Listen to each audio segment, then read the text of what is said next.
Salut, c'est Yann, j'espère que tu vas bien. Alors aujourd'hui, je voulais te parler de la prise de notes, comment prendre des notes de façon efficace. Pour ça, je vais partager avec toi tout un tas d'outils extrêmement pratiques. Tu en connais peut-être certains, d'autres pas.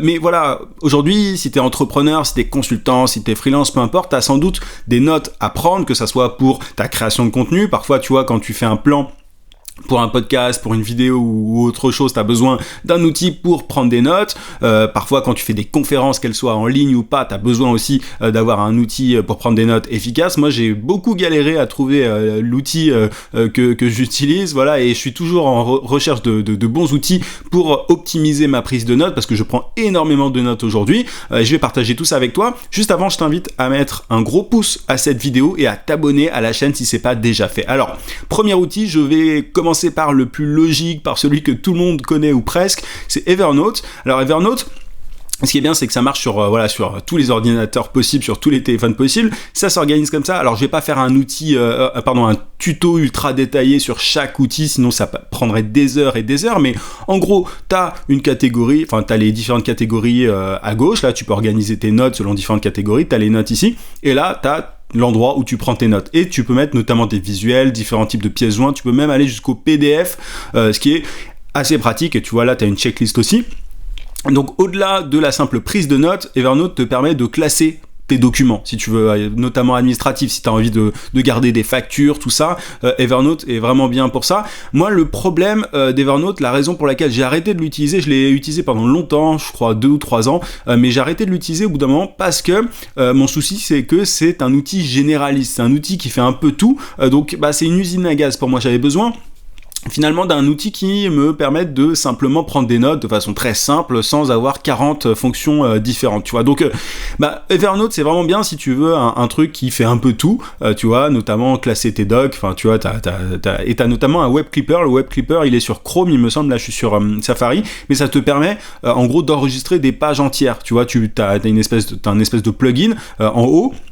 Et quand tu cliques dessus, tu peux enregistrer différents éléments d'une page internet. Donc c'est très pratique si tu as besoin d'enregistrer certaines pages et tu peux numériser des documents et les mettre sur Evernote. Bref, c'est vraiment pratique, et ce qui est vraiment cool, c'est que la synchronisation entre tes différents appareils notamment est vraiment très rapide. Donc Evernote, c'est l'outil généraliste par essence, c'est le meilleur pour moi dans ce domaine-là. Maintenant, si tu veux juste prendre des notes efficacement, c'est pas forcément ce que je te recommande. Alors, juste petit aparté, mais tu as tous les liens des outils dont je vais te parler en description, et je ne touche absolument aucun pourcentage sur quoi que ce soit. Et d'ailleurs, tu as des outils qui sont payants, d'autres qui sont gratuits. Evernote, tu as notamment une très très bonne version gratuite. Si tu veux quelque chose de plus simple, tu as OneNote. Alors OneNote, tous les outils à peu près sont organisés de la même manière, pas exactement, mais en gros, tu vois, là, tu as les différentes catégories à gauche et tu peux prendre tes notes là. Et tu vois que c'est vraiment bien foutu. Tu peux classifier tes différentes notes un peu comme tu veux. Et tu peux même notamment, alors si tu as un iPad, tout ça c'est extrêmement pratique, tu peux notamment faire des dessins et les mettre sur OneNote. Tu vois, tu peux annoter en fait tes différentes notes. Je vais pas y passer 10 ans parce que c'est pas non plus l'outil que je connais le mieux, mais il revient très très souvent dans les recommandations, dans les outils de prise de notes. Donc je te laisse regarder et pour le coup il y a une version payante, et je te laisse regarder aussi les tarifs. Un outil que je connais beaucoup mieux, qui est vraiment très bien et qui va au-delà de la prise de notes, qui est un peu généraliste comme Evernote, mais qui est mieux foutu, je trouve, c'est Notion. Notion, ça me regroupe en fait une to-do list, un CRM. Si tu as envie aussi d'un outil qui fait un peu tout mais de façon carrée, Notion, c'est vraiment un outil que je te recommande. Il y a pas mal de startups qui l'utilisent, c'est assez rigolo. Tu vois, là par exemple, tu as la partie CRM, tu as la partie to-do list, tout ça dans la même application. Et là tu peux mettre des notes aussi, tu vois, Insight et Memo dans cette partie-là. Je vais te montrer un peu comment ça marche, mais c'est de plus en plus connu et c'est vraiment bien foutu.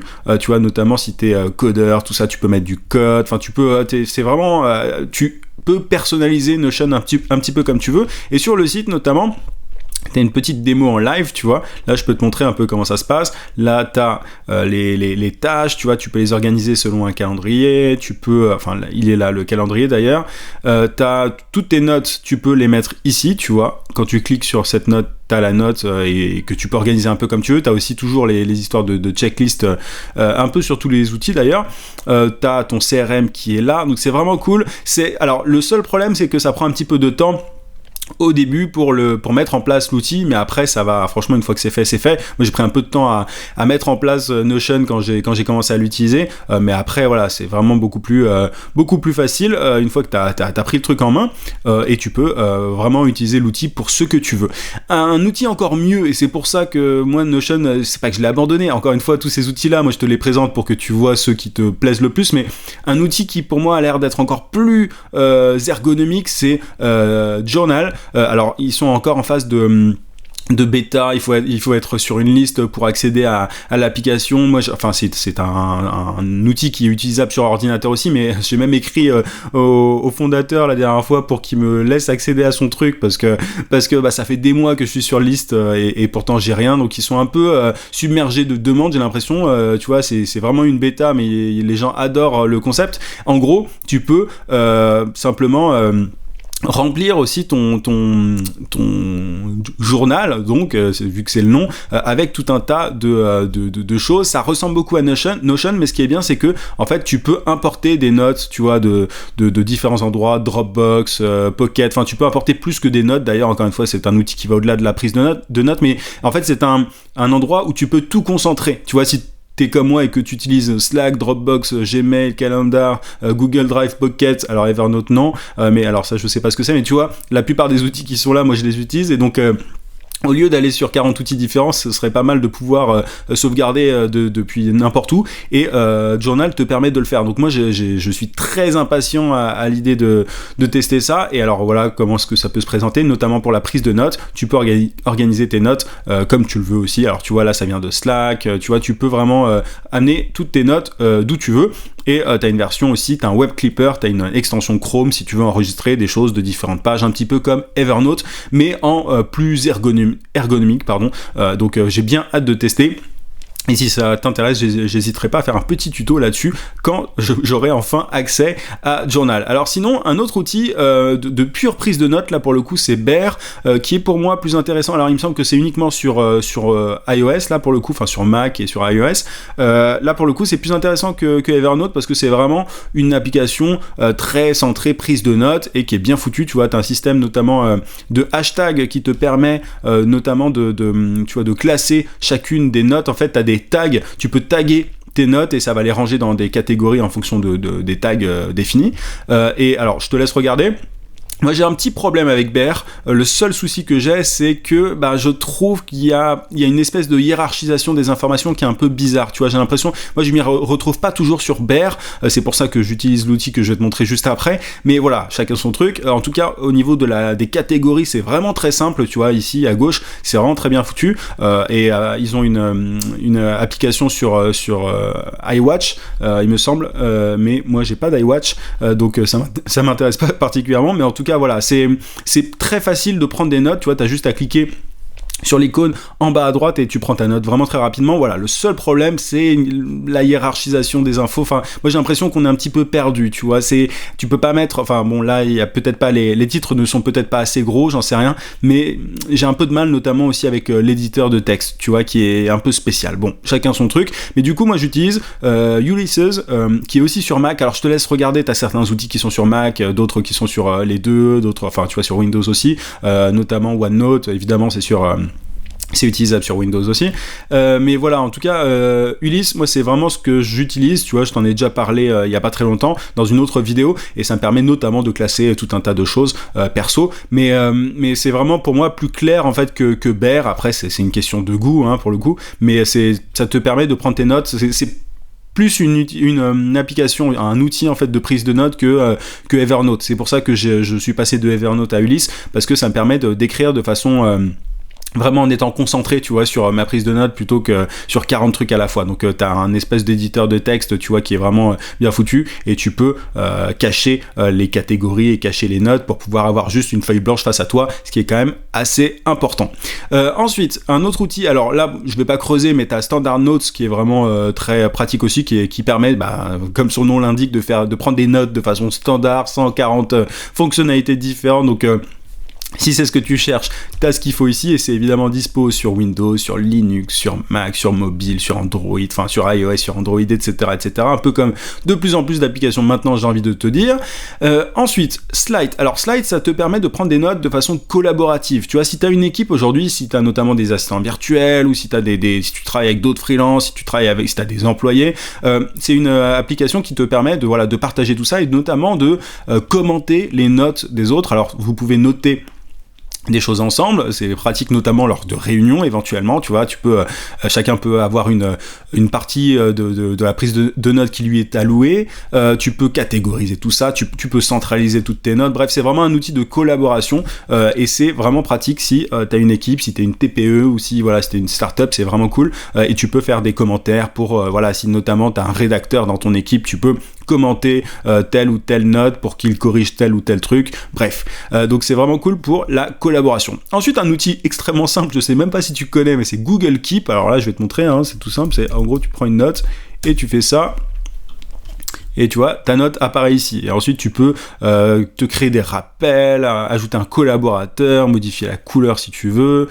Tu peux ajouter une image, tu peux l'archiver. Bon, une fois que c'est réglé. Bref, c'est tout con. Vraiment, pour le coup, c'est tout con. Mais si tu as besoin d'un truc tout simple, tu sais où ça se trouve maintenant. C'est keep.google.com. Encore une fois, tu auras tous les liens de ces outils en description de toute façon. Autre outil. Typora.io, je sais pas s'il prononce ça comme ça, mais j'imagine. Alors là, pour le coup, tu peux pas faire plus simple, je crois, que Typora. Tu vois, rien que le site, tu vois que c'est vraiment très très simple. T'as un grand espace avec le nom de l'appli. Enfin de l'outil, et là voilà, ça se présente comme ça, il y a aucune distraction, tu peux what you see is what you mean, c'est-à-dire que ce que tu vois, c'est ce que tu écris, en gros, c'est ce que tu n'as que ce que tu écris, quoi. T'as pas plus, t'as pas de distraction, t'as pas 40 widgets à gauche à droite comme sur certains outils, et ça se présente comme ça. Pour moi, c'est mieux foutu que Bear, par exemple, tu vois, comme outil. Ça te permet il y a plus de hiérarchie dans l'info, enfin je sais pas, moi je préfère ça à Bear en tout cas. À toi de voir, et après tu peux évidemment exporter tes notes, un peu comme sur tous les outils, notamment sur Ulysse, tu peux exporter tes notes, tu peux même publier directement sur WordPress sur Ulysse. Donc tu as toujours tout un tas de possibilités sur chacun des outils. Je peux pas te montrer toutes les fonctionnalités, je te laisse creuser ça de ton côté, mais en tout cas voilà, il faut savoir que ça existe. Maintenant, alors ça, oui, ce que je voulais te montrer, c'est au-delà d'un simple outil tu vois, de prise de notes. Si t'as un iPad, alors je vais retrouver ça, mais si t'as un iPad, tu peux faire ce qu'on appelle un split screen. Moi j'ai un iPad et du coup ce que je fais, c'est que je prends des notes, notamment quand je lis des bouquins. C'est vachement cool parce qu'en fait, tu vois, j'ai mon bouquin, mon e-book juste à gauche et mes notes, notamment Ulysse à droite, et ce que je fais, c'est que je peux prendre des notes, tu vois, par rapport au bouquin que je lis. C'est vraiment très cool, donc ça permet cette fonctionnalité split screen, écran splitté, en fait, ça te permet de prendre des notes sans avoir à passer d'une appli à une autre, ou alors à utiliser ton téléphone alors que tu peux écrire sur ton iPad, si t'as un iPad évidemment, mais tu vois, tu peux centraliser tout ça, t'as pas besoin de passer d'une appli à une autre, et ça c'est vraiment très cool. Donc moi j'utilise ça très souvent sur l'iPad. C'est uniquement dispo, il me semble, cette fonctionnalité sur iPad Pro, peut-être que ça a changé depuis, mais il me semble que c'est uniquement sur iPad Pro.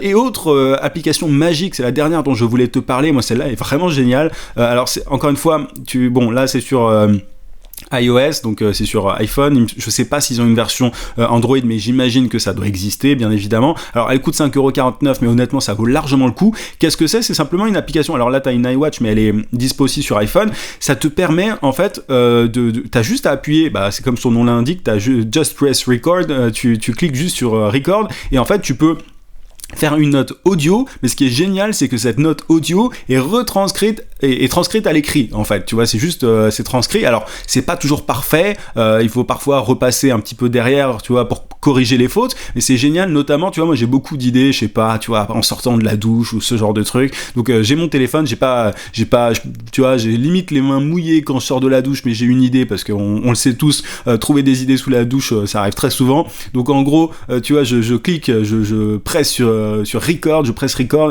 et je mets ma note audio. et je peux la reprendre par la suite sur un outil comme Ulysse. Donc je peux exporter en fait mes notes audio et écrites surtout, enfin qui sont retranscrites, je peux les importer sur le cloud en fait, et du coup derrière je les importe sur Ulysse et du coup je peux les finaliser. Mais c'est vraiment très pratique, ça te permet de prendre des notes à l'écrit sans écrire, ce qui est plutôt génial. Alors j'imagine qu'il y a d'autres applications, d'autres outils de ce style-là.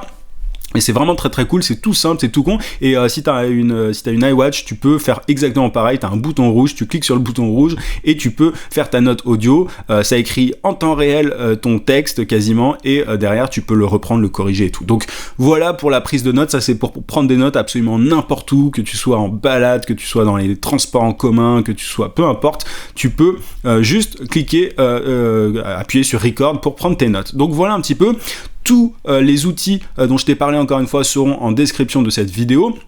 J'espère que ça t'a été utile, j'espère que ça t'a intéressé, que ça t'aidera dans ta prise de notes. Encore une fois, tu vois, t'as pas besoin d'en utiliser 40, je t'en ai présenté plusieurs, des outils pour que justement tu trouves ton bonheur, pour que voilà, tu décides toi de ce qui te convient le mieux. Moi je suis passé encore une fois par plusieurs outils avant de choisir ceux que je préfère, mais une fois que tu les trouves, franchement, il vaut mieux pas trop les changer, parce que sinon c'est juste une perte de temps. Moi je suis sur Ulysse et ça me convient très bien. Après, tu as des outils complémentaires comme Just Press Record, etc. Mais voilà, ne fais pas, n'utilise pas 40 trucs en même temps, c'est totalement inutile. Il y a des gens qui sont vraiment de gros geeks par rapport à ça, c'est mon cas à la base, mais j'essaie de me freiner un petit peu, sinon je passe trop de temps sur les outils. Voilà un petit peu. En tout cas, si t'es consultant, si tu vends tes services, si t'es freelance, j'ai un cadeau pour toi. J'envoie une newsletter quotidienne avec tous mes secrets pour trouver plus de clients et vendre ses services à prix d'or. C'est vraiment du contenu que je ne partage pas sur les réseaux sociaux, c'est réservé aux membres VIP en fait de ma mail list, de ma newsletter. Tu as le lien en description pour t'inscrire, tu peux aussi cliquer sur le i sur YouTube, et en bonus tu as une formation vidéo gratuite pour trouver des clients rapidement en freelance, et tu as notamment un script que j'utilise pour convaincre des personnes par email. Donc encore une fois, tu as le lien en description pour t'inscrire, j'envoie un email par jour, donc c'est vraiment pour les gens les plus motivés. Voilà, si t'as pas envie de recevoir un email par jour, t'as pas besoin de s'inscrire, ça te sera totalement inutile, mais voilà, je partage avec toi tout un tas d'astuces, de hacks, de techniques, de méthodes pour pouvoir trouver plus de clients et facturer tes services à prix d'or. Si tu vends tes services, ça va t'être particulièrement utile. Voilà un petit peu, tu cliques sur le i ou sur le lien en description, je te dis à très très vite.